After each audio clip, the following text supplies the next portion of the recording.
welcome to another episode of Soap Secrets for the 6th to the 12th of November. And welcome to Rachel Lucas, who's going to be taking us through the soaps. Hannah Fernandez is on holiday this week, and so I'll be taking her place, and my name is Claire Ruck.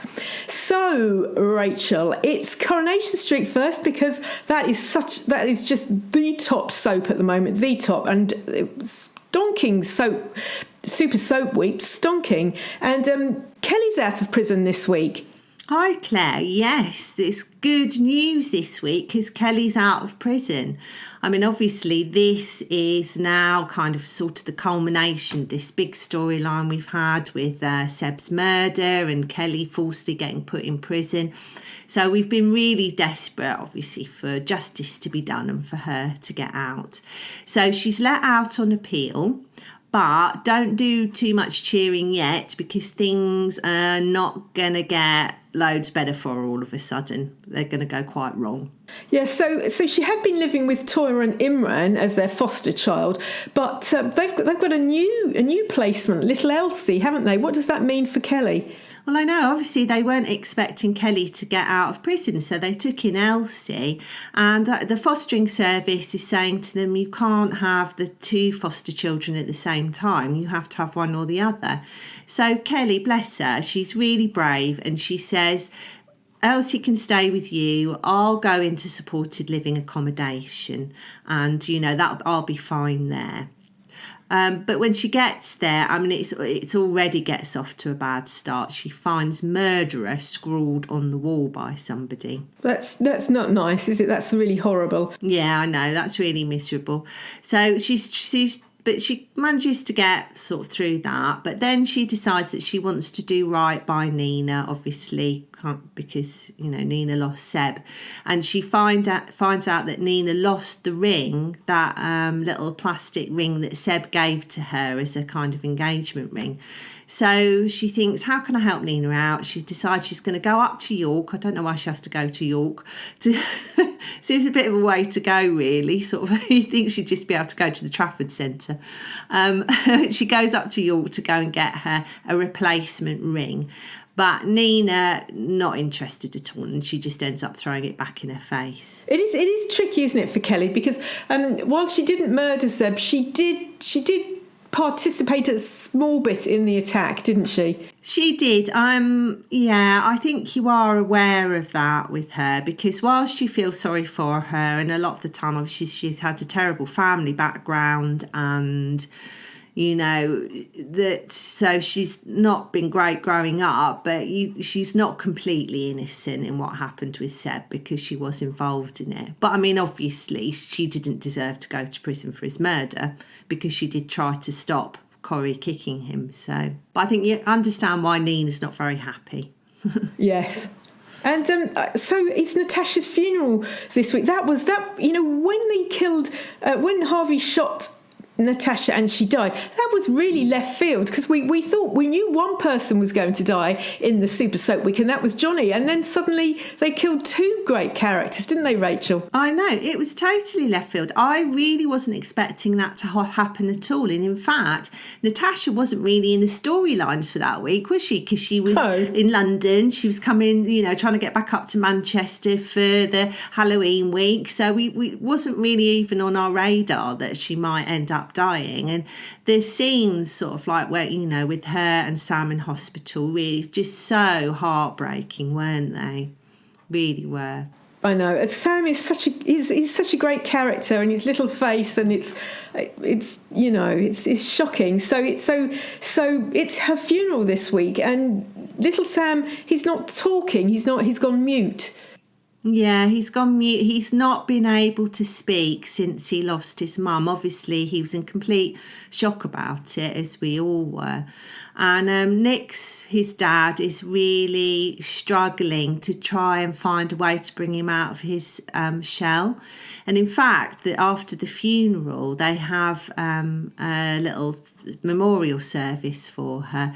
But Sam actually still isn't able to speak, so he gives Nick his eulogy on a piece of paper, so Nick has to read it for him. But Nick and Leanne do go to the doctors about Sam.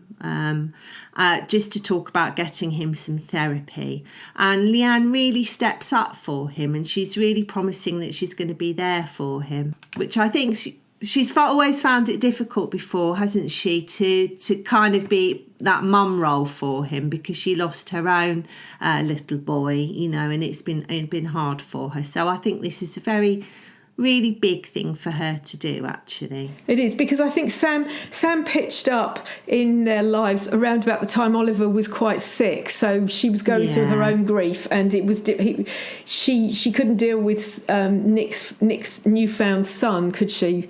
But Sam is such a great lad, and she does step up and help him, doesn't she? So that's a good thing. Yeah. She does. I know he will need her in his life, I think, now, as much as he needs his dad, most definitely. And we've got a new ex-Emmerdale actress, Gemma Oten, joining. I know, that's a bit of a surprise, isn't it? It's a very good guest star, I think, for this week. Well, she ends up coming into the show as a possible love interest for, you'll be quite surprised by this, Tyrone. No, well, so Alina left. Tyrone's been on his own, and quite frankly, I really like Phil for Fizz. So I don't think Fizz and Ty are going to get back together anytime soon at the moment, because Phil is great. He's just great. He's great with the kids. He's great all round. He does. He seems very perfect, doesn't he? Which actually makes me slightly suspicious, because you never get very perfect people on soaps, do you? Or in real life, in fact. So... Yeah, so we've got Gemma Oten, who's going to end up playing a woman called Isla, and she's a mum, one of the mums from the kids at the school, and she gets very flirty, and she ends up arranging a date with Ty, so we'll see where that goes. Ooh, that sounds very, very interesting.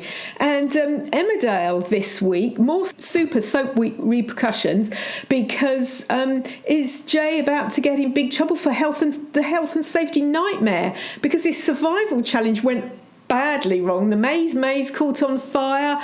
We had Andrea dying. We had people coming, in the rafts, coming out of rafts. It was all a bit of a disaster. I know. Couldn't be worse, could it? Bridge collapse. I mean, really, sort of like, if you ever want to do any kind of outdoor activity thing, never ever employ anybody at the hop, I don't think. No. Was everything that could possibly go wrong did. So, of course, health and safety are on the case, as they would be. So Jay's really preoccupied trying to sweet talk the health and safety inspector. But unknown to him, Brenda has ended up putting a bit of a spanner in the works, because she starts talking to a local journalist about everything that went on. Well, that's not the smart thing to do, is it? No, obviously it's going to be bad news. You don't want that. So Ben actually ends up trying to warn Jay, but then he finds out that Jay's plotting to pin the blame for the bridge collapse on him, because obviously the bridge was overloaded. It was only supposed to have 2 people on, as we know. So he's not very happy with Jay about that, of course. But then Jay should know better, I think, than to mess with one of the Dingle's other halves, because Ben's boyfriend Aaron ends up punching Jay. So Aaron always thinks with his fists rather than his brain. He does. And Jay's had several run-ins with Dingle's before in the past, hasn't he? Sort of, in fact, he was married to Charity, wasn't he? So, yeah. But yes, this doesn't go down very well with Jay. So we've got Ben getting suspended from work, and then we do wonder whether Aaron's actually made things worse for Ben, whether Jay's really going to go after him now. Yes.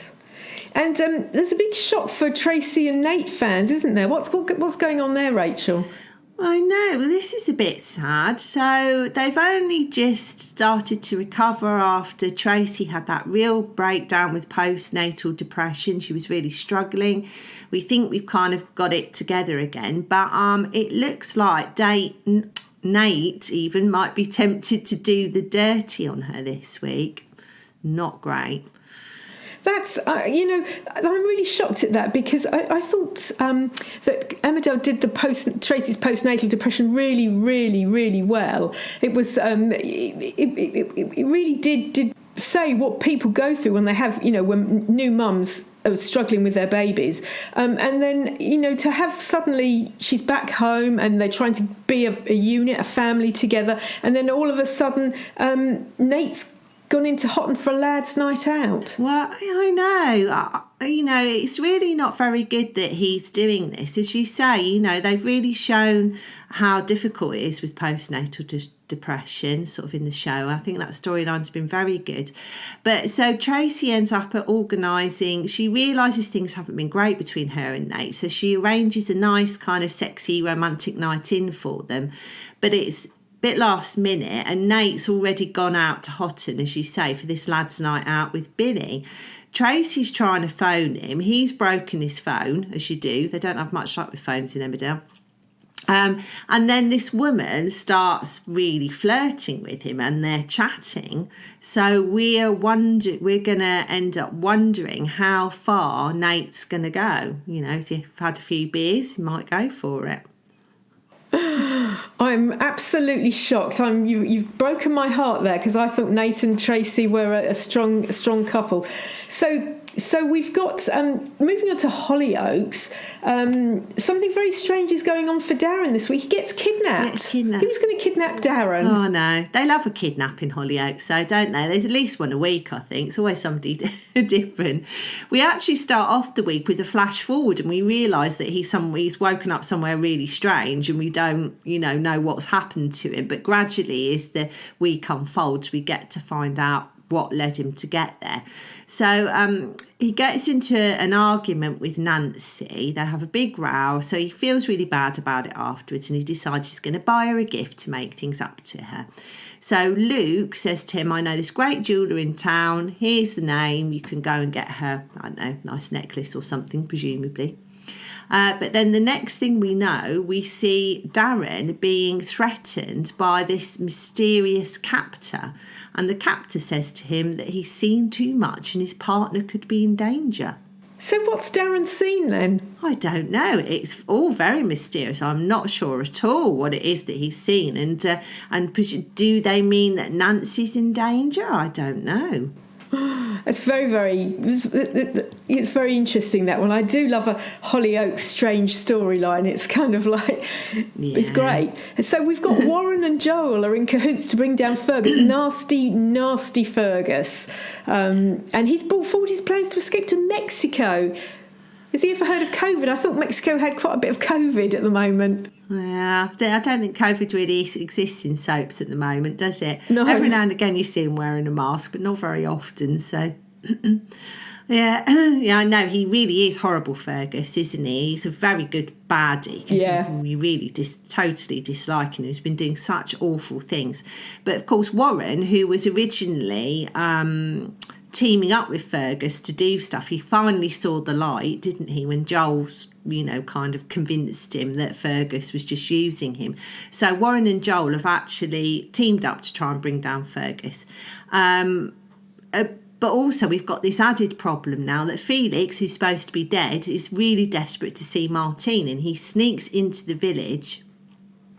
But of course, if Fergus sees him, then he's going to realise that Warren didn't murder him, and everything's going to be out in the open. So it's really odd, isn't it? Warren's become a bit of a good guy here, and we have to remember he has killed 7 people, because he did run over Brodie. That was his last one, wasn't he? Run over Brodie. That's true. And really, he's not the sharpest tool in the box, is he? Bless him. So. But yeah, so he's on a bit of a knife edge this week. He's about to lose it with Fergus, especially over this escape plan to Mexico and everything. And but then Fergus tells him something really shocking. What could it be? Well, if it's Hollyoaks, it could be absolutely anything. Absolutely anything. It could be anything. I'll be honest with you, Rachel. I'm waiting for Operation Bluebird to blow up, and Fergus to be brought to justice for that. Well, exactly, because it's so horrible, isn't it? And I think that all needs to come out in the open, and he needs to be arrested. In a way, actually, I know they do like killing people when they've done bad things, but I kind of feel like he needs to be arrested and sent to prison, don't you? Yes, definitely, definitely. And on to EastEnders. So last week we had the shock news, didn't we, that it was about 3 men and a baby-ish. We had a baby being left on the doorstep of Sharon, Zack and Martin's house, didn't we? Little Alicia. We did. That was a bit of shock. Who's the daddy? I haven't had a chance to say that in a soap for a while. So obviously the possible daddy in question, it might be Zack, it might be Martin, but it could very well be somebody else because we don't know. So Zack is a bit of a ladies' man, shall we say? He will be out he will be the front runner. Martin's a family man, possibly only second run. True, and also, but then I think Martin's not necessarily just kind of a good guy, is he? I think he's still done his fair bit of playing around. So we don't really know. But both of the lads take paternity tests this week. I think Zack's been insisting it's definitely not his baby, but who knows. But also we see a girl hanging around the square called Jada. Eventually she turns up, she confronts Sharon and she says that she's baby Alyssa's mum.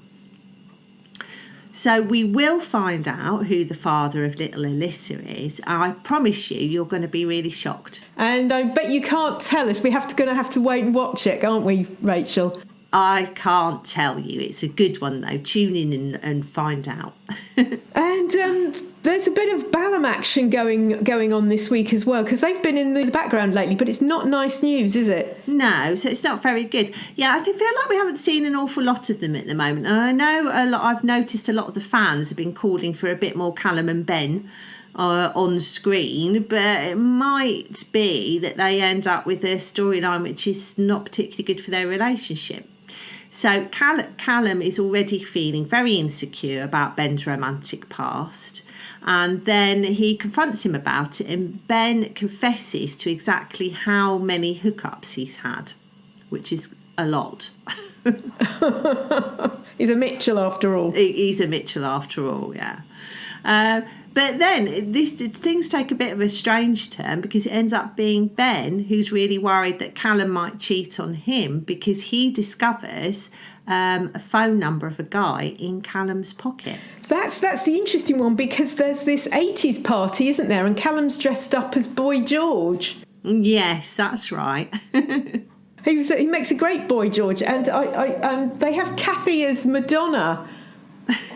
She's brilliant. She's got the hair going on. I think Kathy's great. I just think she's brilliant. And they have Kim as Grace Jones. Oh yeah, perfect. I know yeah.